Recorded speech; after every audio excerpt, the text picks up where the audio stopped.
For 15 years, we've developed a method of working with materials at the scale of an object.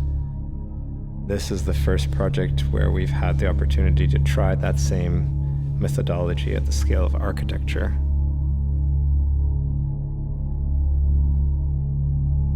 Our approach has been to design methods for making concrete artifacts and then treating them as if they were found form, as if they were archaeological ruins. To divide the decision-making into two different phases.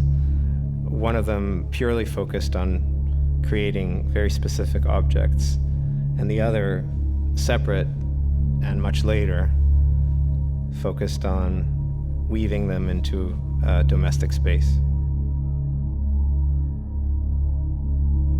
75 is a house composed of a series of concrete forms which we call lily pads.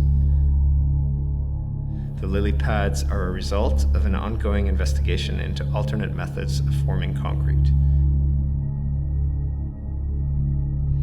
In this case, instead of pouring concrete into wooden formwork, we use a geotextile fabric stretched between radially organized plywood ribs. The plywood ribs taper as they move upwards, creating a fluted form that's hollow. The cavity in the middle is eventually filled with the root ball of a large mature tree. We're increasingly coming into a time in human history where anything that can be imagined can be built.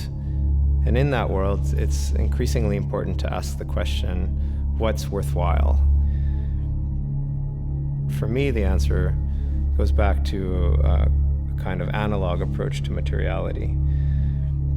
What we try to do is release control instead of gain increasing levels of more and more control. We try to set these systems in motion which let the material determine the form it takes. I think that the spaces are at their most interesting right now for the very simple reason that they have no scale.